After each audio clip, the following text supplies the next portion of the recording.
When I was in college, I used to frequent this place called Blue Moon Pizza. And I never thought that the phrase Blue Moon would mean anything other than Blue Moon Pizza my entire life. Because Blue Moon Pizza was important to me. In fact, I would say if I gained 30 pounds in my 4.5 years in college, Blue Moon Pizza was responsible for at least 15 of those. I'm willing to give 20 pounds, actually. It's responsible for 20 pounds of my 30 pounds in college. Now, since then, I've gained more weight, but who hasn't? Probably not you. Good luck to you. I hope you don't gain weight, but if you do gain weight, I hope you gain the weight that I lose.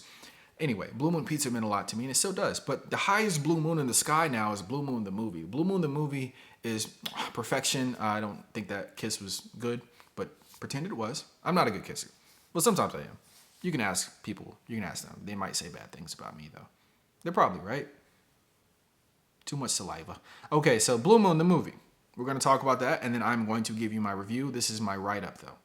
Ethan Hawke stars as Lorenz Hart, a lyricist most known for his success penning lyrics for Broadway musicals alongside his creative partner, Richard Rodgers. Rodgers has recently enlisted help from a different songwriter, Oscar Hammerstein, who helped him draft the successful play Oklahoma.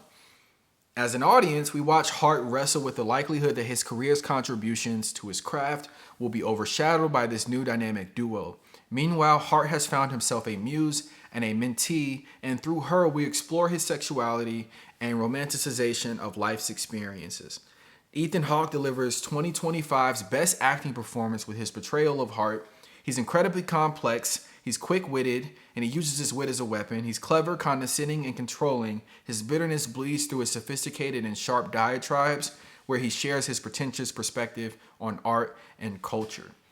Simply put, Ethan Hawke plays an asshole, but an asshole that earned his assholery. And I like that. I don't necessarily like assholes. I mean, if we're ranking assholes, this guy is an asshole that's likable, but right above his likable asshole status, I would say maybe a bleached asshole is above that. I haven't seen one in real life though, but I've heard tale of them, so I'm sure they're real. Shout out to those with the bleached assholes. My number is in the comment section. Okay, so the reason I like this movie is that it's cozy. It's not like play like, but it's adjacent to play like. You're in one setting, but there are different rooms in this setting. There's a bathroom, there's a staircase, there's the bar, and I think maybe there's one other place that's kind of explored, like a lobby area. But essentially, this movie is very close knit. You have about 5 to 7 characters that you really spend any time with, but more significantly, you spend time with maybe 2, really 3. Ethan Hawke dominates this movie. He speaks a lot, as he should. His character is, again, he's pretentious. He doesn't think you can create anything as interesting or brilliant as him for the most part. But there are 2 exceptions to that perspective that he has. There's Margaret Qualley, who is a young lady who is a student at Yale, an art student at Yale, who is a bit of an inspiration for Hart's character because, pardon me, that's my Coke Zero coming back up to haunt me. But Margaret Qualley is an inspiration for Hart because she's young, she's beautiful, she's a lot of things that Hart is not. And he really lives to hear tale of her different exploits, specifically her sexual ones, because the sexuality is definitely a question here in this movie. Is he straight? Is he gay? I think it's pretty clear that he is gay or bi at least. But again, that's not important. It's just that this young woman, beautiful, stunning young woman, is hanging out with this very tiny old man who's bitter and hard to be around. And for some reason, it works, but it works because there's a mutual exchange. He's getting youth and experience and tales of her life, and she's getting access and attention from it. But then there's another character that I actually liked a lot because this character is a writer, and obviously our character Hart is a writer, but there's this writer that's also in the bar, and they exchange some conversation for a little bit. And their conversation is really about writing and the beauty of writing and word choice. And I like that because I think word choice is really what makes art effective.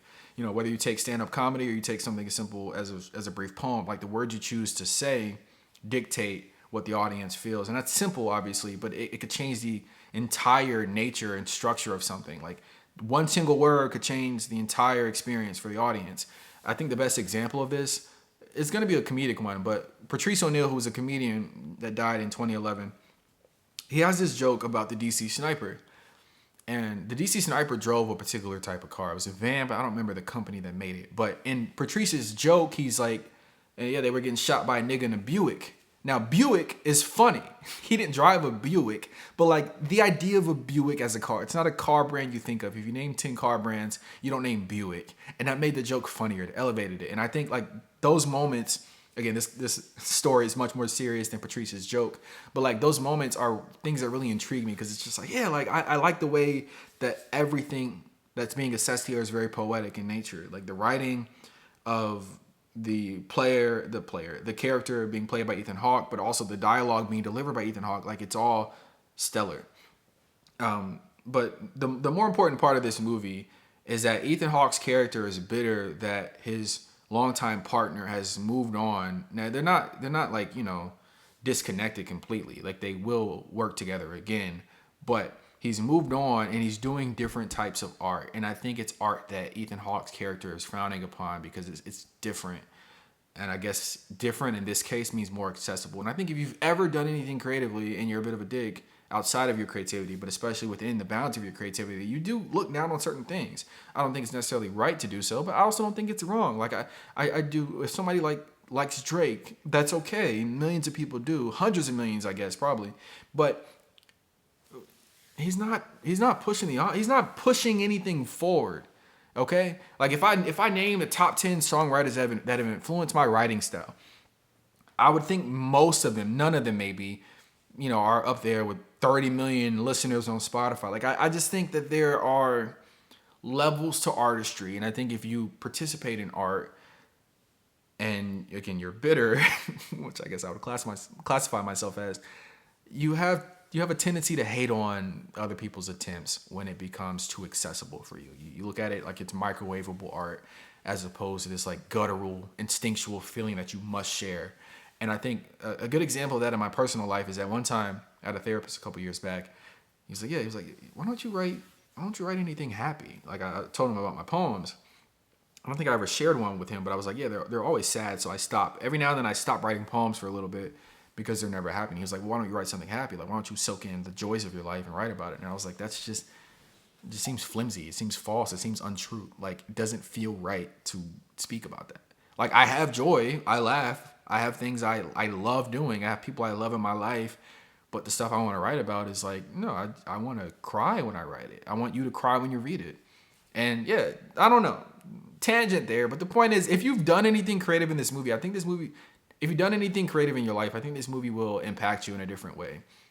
And I really admire it. Like, I just think that this dialogue is just butter. It's just so smooth. Consistently. It spreads so easy. Like, Ethan Hawke just murders this. He murders it.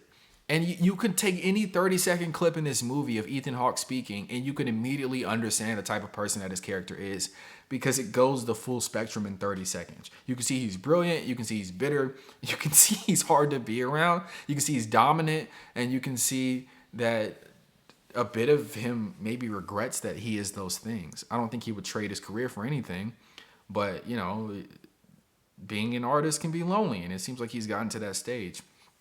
And there's actually one point I really liked in here where he comments on how, like, you can criticize me as a person. It's kind of the inverse of what most people say. Most people are like, you can criticize my art, don't criticize me. But he's like, you can take away who I am as a person, but do not take away my work. Like, that is my legacy. That will live beyond me. And he even speaks about how it should be okay to say that. It should be okay that Shakespeare, I guess at one point, referenced how his work would outlive the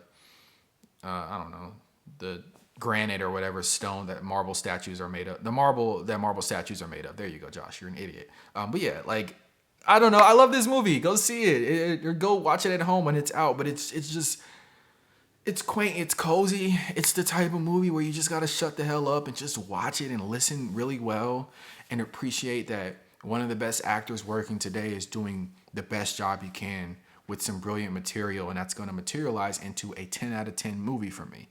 10 out of 10 movie for me. I've said that maybe more times than I should have in the last 7-8 months, but there's been some good movies out. This is top 10 contender though for the year. So shout out to this movie. Shout out to you if you've ever written anything, if you've ever made anybody cry with your work. I have. It was an honor to hear that. They were like, oh my God, I cried. I was like, oh really?